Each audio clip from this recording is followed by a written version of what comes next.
quiero agradecer a las familias, a los padres, a las madres, a los profesores, directores y directoras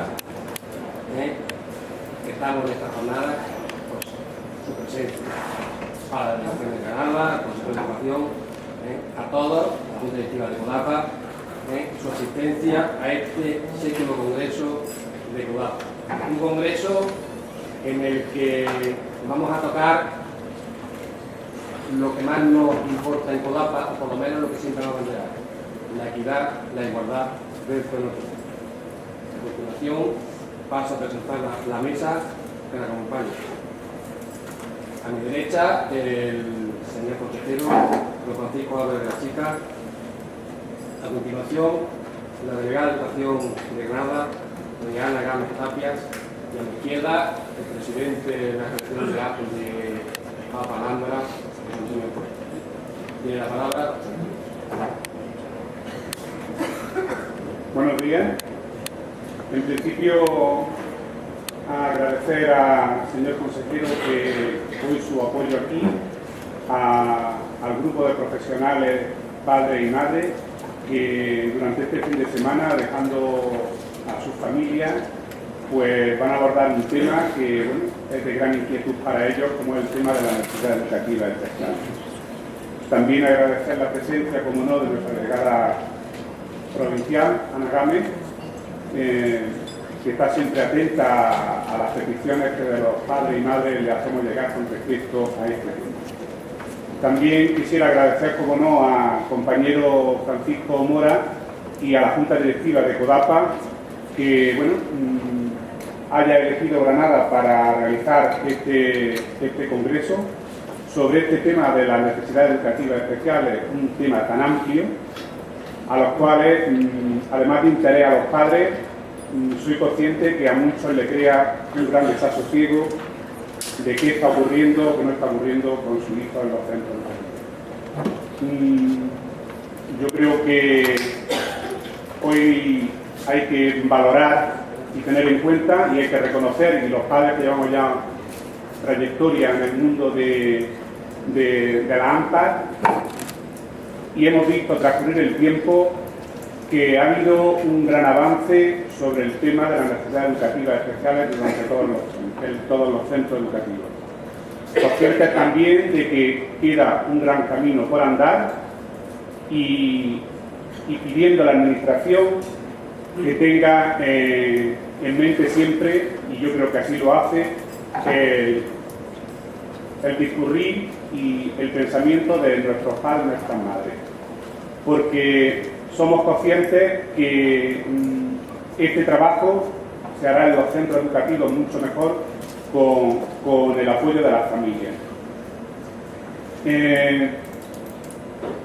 Desde Granada y desde el grupo de gente, poner ya de manifiesto que este año se ha trabajado desde una comisión de padres y madres sobre el tema de las necesidades educativas especiales, y que posteriormente, a través de nuestra confederación CODAPA, haremos llegar pues todas aquellas conclusiones que yo creo que estará más o menos el informe para después del verano, ¿no? Ahora que los padres ya podemos dedicar las vacaciones todavía más a fondo al tema de la AMPA, y las cuales pedimos, bueno, que se tengan en consideración y que puedan servir para dar luz, pues, a ese sentir de los padres y de las madres. Yo no quiero alargarme más y agradeceros nuevamente que estéis aquí, ¿no? Y que sintamos el apoyo de muchos padres y muchas madres. Muchas gracias, José Antonio. En el pasado congreso, celebrado hace un año en Jerez de la Frontera, tratamos un pequeño bloque, la atención del alumnado con altas capacidades. Ahora dedicamos este congreso al alumnado con necesidades específicas de apoyo educativo.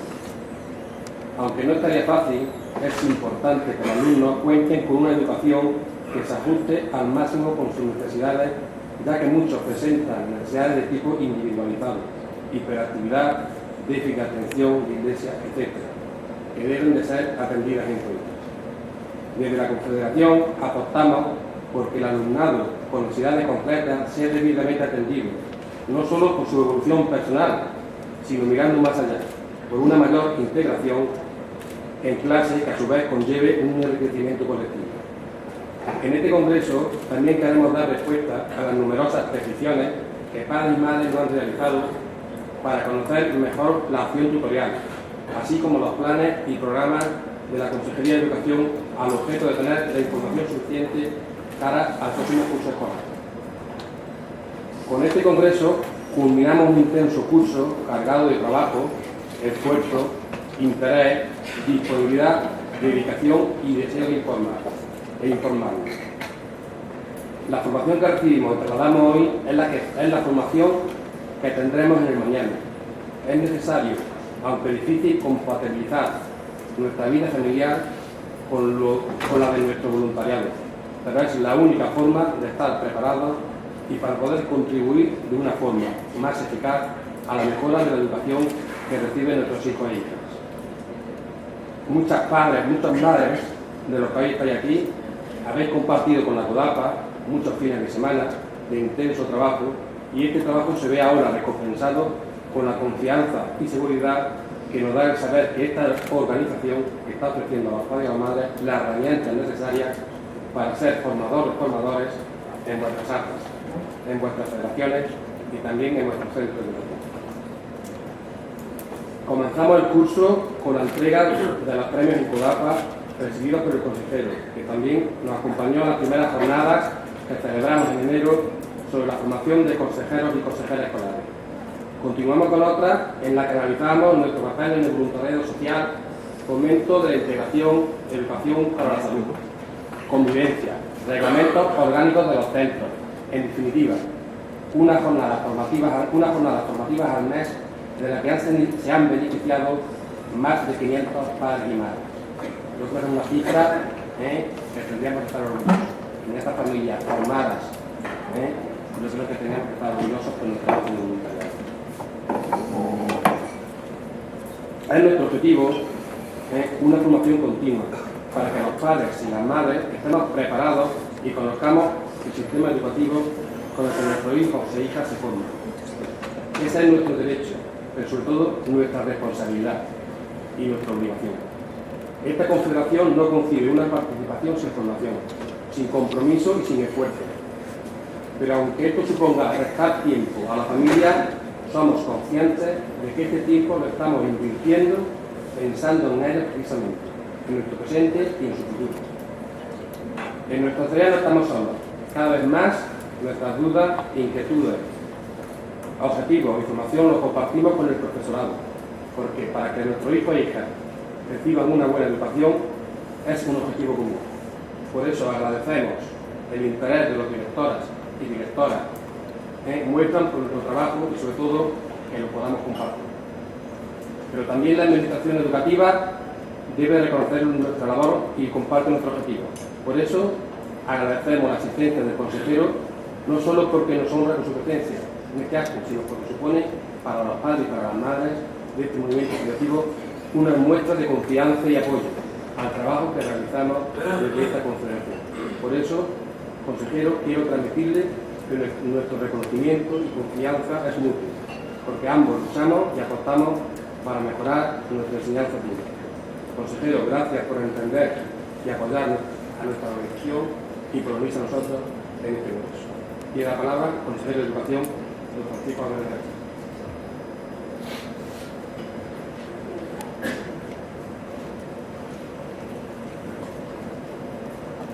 Buenos días. Buenos días, querido Paco. Muchas gracias por invitarme aquí y permitirme que os agradezca que dediquéis este tiempo, este fin de semana, a esta tarea. Cualquier tarea relacionada con la educación, con quienes no tenéis la obligación, como en mi caso, de dedicarme cotidianamente a ella, es muy de agradecer. Uno de los síntomas más saludables de los sistemas educativos avanzados es el nivel de implicación del conjunto de la sociedad y singularmente de la familia. Por eso es muy de agradecer que CODAPA siga tomando el curso de la realidad y preocupación que tantas familias tienen por por la educación de sus hijos. Y singularmente me llama la atención siempre que los padres y madres de niños con necesidades educativas especiales tienen un altísimo nivel de implicación, de compromiso, de ocupación y preocupación. Ojalá esa intensidad se fuera expandiendo al resto de familias de Andalucía y de España. Y a CODAPA porque CODAPA tiene una vida muy paralela a lo que han sido el desarrollo de las libertades y de la educación pública, entendida como uno de los derechos cruciales en la actual etapa democrática de España y de Andalucía. Y el hecho de que CODAPA siga convocando y animando a la reflexión, a la aportación, a la crítica, cuando sea necesaria, es una tarea que yo reconozco y valoro mucho. Por eso las veces que no me vean en algún acto de esta naturaleza, les pido disculpas por anticipado, porque siempre me gusta estar en todas las actividades que promueve CODAPA. Es verdad que la escuela pública es el motor más que no se escucha. Voy a intentar hablar un poquito más. Les decía que la escuela pública es el motor más significativo para la libertad, para la integración y para la inclusión de los ciudadanos en la sociedad en la que les ha tocado vivir. Esa capacidad aporta una dimensión de carácter ético y cívico que se proyecta mucho más allá del ámbito escolar. Y esos valores han sido incorporados por las organizaciones de padres y madres con carácter general y singularmente por las que se agrupan en torno a CODAPA. Hace pocas semanas he cumplido un año al frente de la Consejería de Educación y he recorrido ya miles y miles de kilómetros y de centros educativos. Me he enfrentado a situaciones de demandas y problemas y tengo que deciros que por encima de todo eso siempre he situado la urgente necesidad de que el conjunto de los integrantes de la comunidad educativa trabajemos de forma armónica y conjunta. Yo siempre digo que es mucho más eficiente la reflexión de qué podemos hacer cada uno por mejorarlo y que la primera reflexión sea qué deben hacer los otros por mejorar lo que yo quiero que mejoren. También es verdad que desde los municipios, los agentes sociales, las entidades, especialmente las que reúnen con carácter voluntario la preocupación por la educación, es imprescindible que vayamos confluyendo en el esfuerzo común. No hay probablemente ningún espacio más necesario, más urgente y más valioso que la educación como el espacio común para la convergencia de toda la sociedad, porque la educación concierne a todos. No solo lo es todo, sino que sobre todo lo es entre todos. Como sabéis, tenemos un sistema educativo extraordinariamente grande.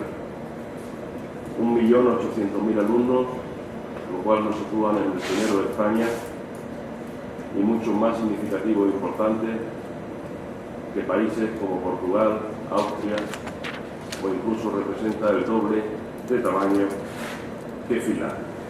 Una cuarta parte de nuestra población está concernida cada día de forma directa por la educación. Me refiero a los niños y niñas. Si a eso unimos la familia y el conjunto de la comunidad educativa, hablamos casi de un sistema educativo que supera de forma concernida y diaria los 4,5 millones de ciudadanos. Es verdad que hemos consolidado en las últimas décadas todo lo que se refiere a la ampliación de derechos y singularmente a la educación. Sobre todo a superar algunos atavismos que formaban parte de nuestros peores tiempos históricos, que era eliminar la exclusión por razones de procedencia, por edad o por circunstancias personales. Como tanto, el rumbo y el horizonte es inequívocamente el que debemos dirigir a la calidad dirigida a todos nuestros niños y niñas, con independencia de cuáles sean las circunstancias, su origen o lo que le haya sucedido de forma no deseada.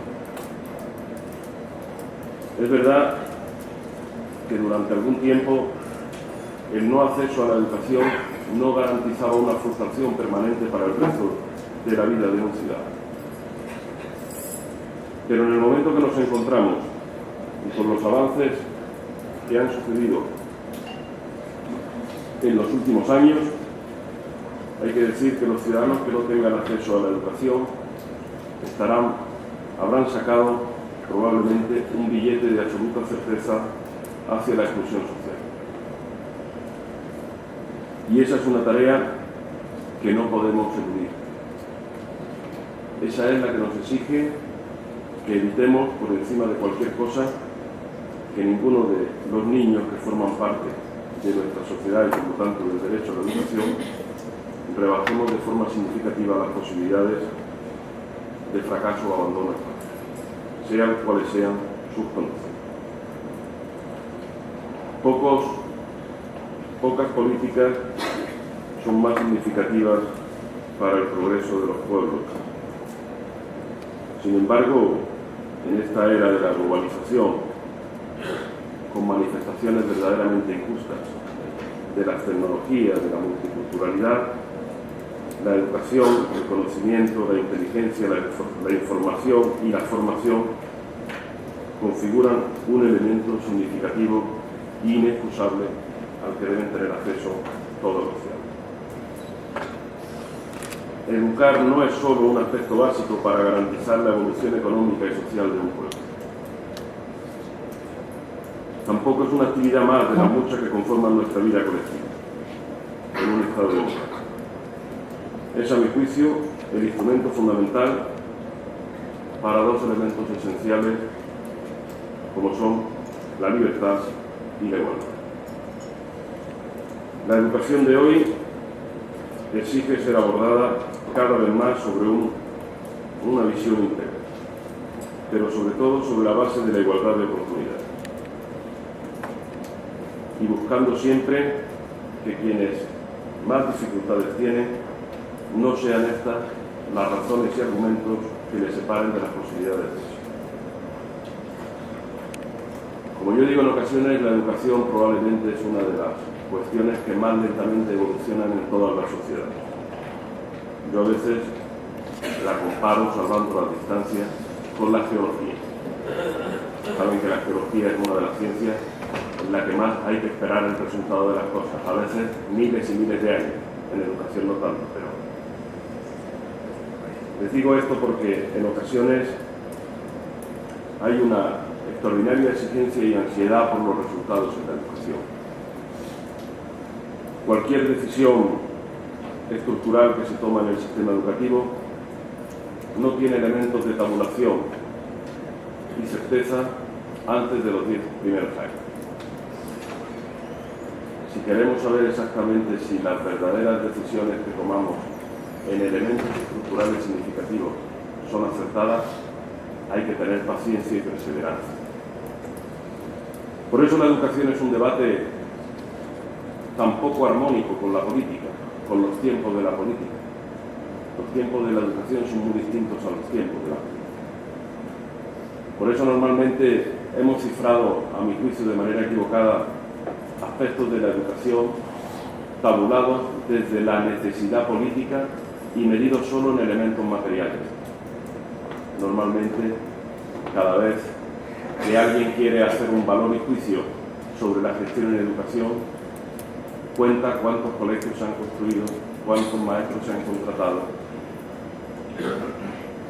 y lo cifra casi todo en elementos materiales. Porque los otros, los verdaderamente importantes, tardan tanto tiempo que no son asimilables los tiempos cotidianos que vive la gestión política. Por eso tenemos que saber separar lo uno de lo otro. Yo en ocasiones comento como ejemplo que, si recuerdan, se están cumpliendo estos meses 20 años, o este año, 20 años de una ley que fue muy controvertida y que cambió muy intensamente la educación en España, como fue la LOCSE. Sobre la LOCSE se han escrito bibliotecas, pero curiosamente hasta hace muy poco no se ha podido hablar realmente sobre los efectos de la LOCSE con fundamentos empíricos y científicos. Es decir, ha habido que esperar 20 años para que los ciudadanos formados al amparo de esa ley salgan de las universidades titulados. Ahora ya sabemos, 20 años después, que muchas de las cosas que se dijeron de la LOCSE no eran ciertas. Y que los alumnos de la LOCSE, bueno, sabemos hace 5 años que los alumnos de la LOCSE superan mejor la selectividad que los del COU. Pero ya sí sabemos que los alumnos de la LOCSE terminan su formación con los niveles y estándares semejantes a los que lo hacían los que se formaban con otro marco normativo, se conoce comúnmente como los alumnos que hacían el COU. Pero hay un hecho más valioso que todo eso. No habiendo grandes significaciones, como demuestran los estudios hechos ya por varias universidades españolas, lo más importante es que el número de alumnos que accede a la universidad y que sale de ella, entre la LOCSE y lo anterior, casi cuadruplica el número de ciudadanos que han tenido acceso a estudios universitarios. Solo eso hubiera sido más que suficiente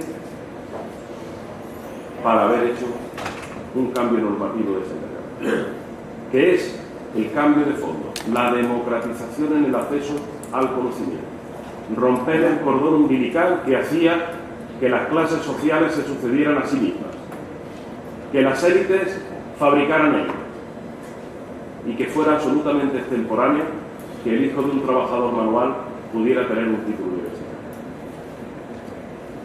Hoy, afortunadamente, y en Andalucía es uno de los espacios europeos donde esto se puede constatar con más insistencia,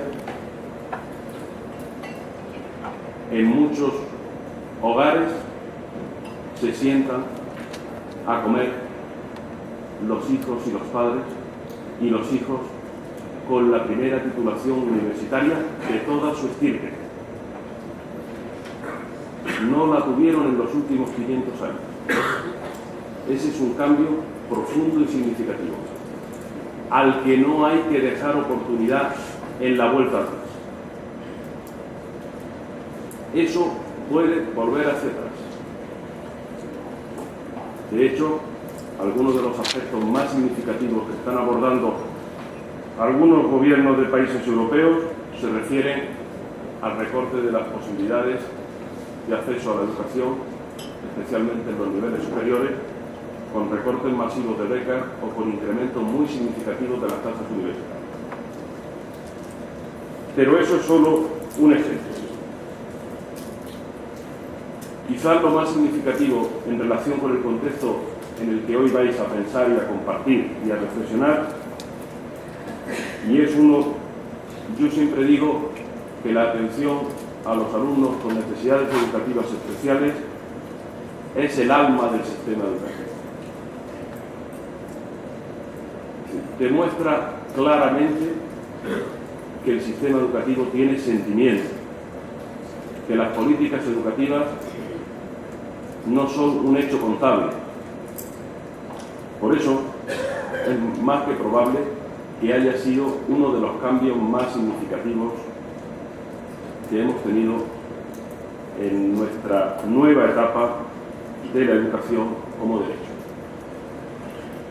Si hace 30 años la educación se basaba en los principios de exclusión, en una estructura piramidal, donde llegaban niños, podríamos decir que de toda condición, pero en cada escalón eran segregados o por razones de comportamiento o por falta de expectativas de su familia o condiciones económicas. Hasta el punto que hace poco más de 30 años, solo un tercio de la población de la edad correspondiente cursaba estudios de educación secundaria. Claro, si se hacía una segregación con quienes tenían esas características, ¿qué no se haría con los que tenían dificultades evidentes de incorporación en condiciones de igualdad? Esos es que no iban nunca. Esos se habían convertido de forma explícita. Es duro decirlo, pero es la realidad. Eran chicos y chicas considerados un estorbo al sistema educativo. Esa situación inadmisible, intolerable, inmoral, es probablemente una de las que mejor ha resuelto el sistema educativo español. Es verdad que con alguna resistencia, porque había que comprender muchas veces que la inmensa mayoría de nuestros profesores y profesoras no habían sido preparados para atender una realidad de esa naturaleza. Pero mayoritariamente y de forma, yo creo que bastante rápida, ha sido incorporado, hasta el punto de que los datos en Andalucía son elocuentes. De los 31.627 chicos y chicas con necesidades educativas especiales, de toda característica y condición, 25.738 están en centros ordinarios, es decir, un porcentaje abrumador, extraordinario, que ha hecho tomar conciencia al sistema educativo de que no solo nos hacemos cargo de ello, sino que tienen un valor y aportan un valor añadido a la convivencia y a la comprensión entre personas. Es difícil encontrar ya a profesionales de la educación que no estén entusiasmados con el trabajo de integración que se produce en sus aulas. Hubo un tiempo probablemente en el que se sentían con un vértigo extraordinario, pero ya hoy hay que reconocer que la inmensa mayoría lo hace con una extraordinaria vocación y convicción. Tenemos además 2.244 en centros ordinarios, pero en aulas específicas dentro de esos centros ordinarios, y 3.577 en centros de educación especial, es decir, el 0,24%.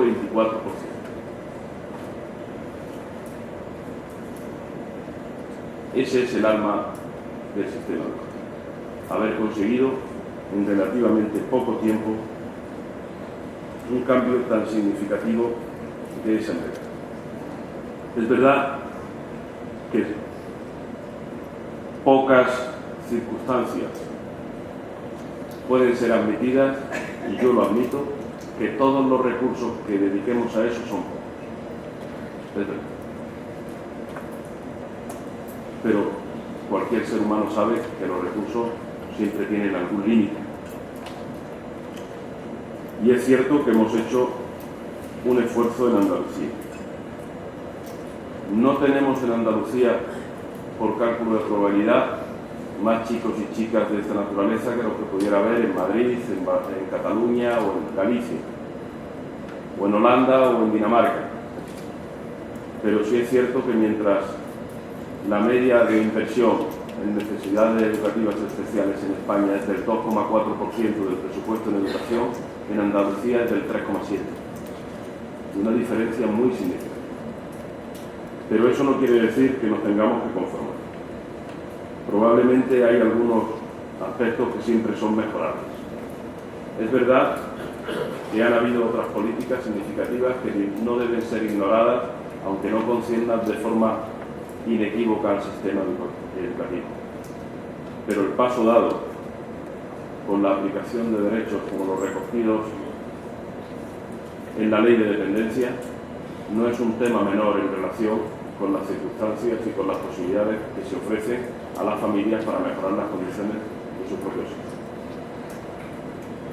Dicho esto, es verdad que en algunos ámbitos de las necesidades educativas especiales, probablemente donde tengamos que poner un mayor nivel de celo sea en la detección, en la pronta detección de esas características que pueden conducir a un niño o a una niña a un fracaso escolar irrecuperable.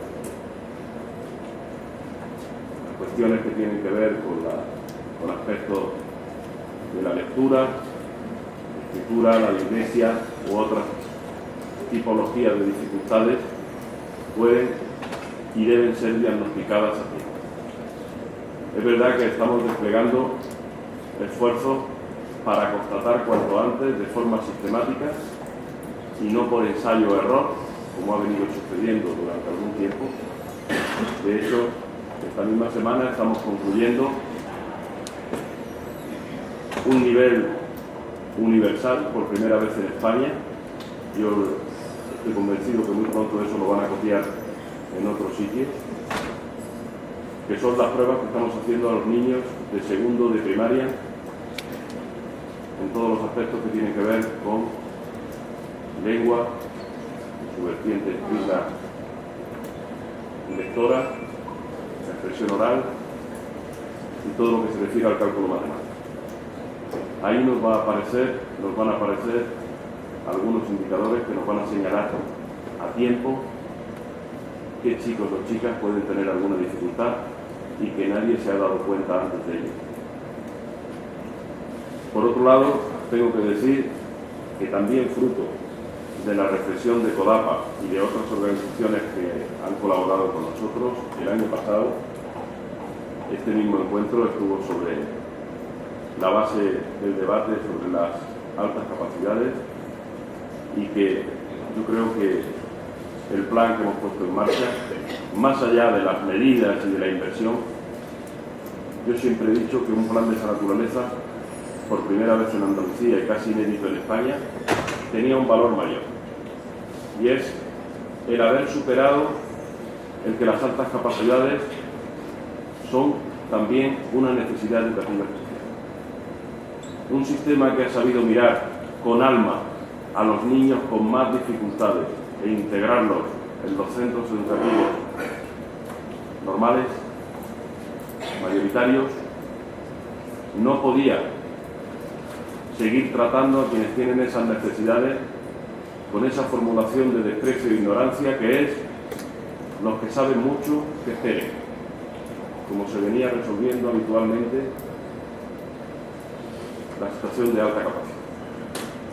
Necesitamos, sin perderle un ojo a quienes se nos pueden quedar atrás, ponerles un ojo también, con el mismo cariño y dedicación a quienes pueden progresar de forma significativa. Ni una cosa va en menoscabo de la otra. Y vamos a trabajar muy intensamente y desde luego la lección que nos han dado de perseverancia, de preocupación y de compromiso, las familias organizadas en torno a asociaciones que han venido preocupándose y ocupándose de esa naturaleza, de necesidad educativa especial como es la alta capacidad, nos van a seguir guiando en un camino que yo espero que cuanto antes se convierta en un nuevo espacio de oportunidad. Cuando uno observa los datos de fracaso escolar que se centraba en ese tipo de chicos y chicas, es pavoroso pensar cómo el inmenso tesoro de tener unas capacidades superiores a la media puede convertirse en tu propia tumba. Un sistema educativo y la educación pública no puede cerrar los ojos a esa realidad. A veces hemos tenido una especie de mala conciencia equivocada sobre quienes pueden llegar más lejos. Pero se puede tener el mismo corazón y el mismo compromiso, teniendo la misma sensibilidad para quienes apenas pueden comunicarse por una dificultad severa, como para quienes tienen una capacidad que ha sido heredada o que ha sido amplificada en su entorno familiar, como sucede con la alta. Por eso, de este tipo de encuentros, yo tengo que deciros que salen muchas luces. Del anterior salió un candil que nos alumbró en las decisiones que hemos tomado. Y yo espero que de este sigan saliendo luces que nos guíen en las decisiones que tenemos que tomar. Lo haremos con sinceridad, sin dogmatismo y pensando que probablemente cuando se juntan muchas personas con voluntad, con inteligencia y con compromiso, aciertan más y nos ayudan más que cuando a veces algunos pocos tenemos que tomar decisiones para muchos. Esa es la esencia de la democracia, de la participación, del respeto a las personas, a sus organizaciones y a quienes como vosotros dedicáis una parte de vuestro tiempo sin más remuneración que la satisfacción por sentiros ciudadanos que ayudáis a hacer una mejor Andalucía y una mejor España. Muchas gracias.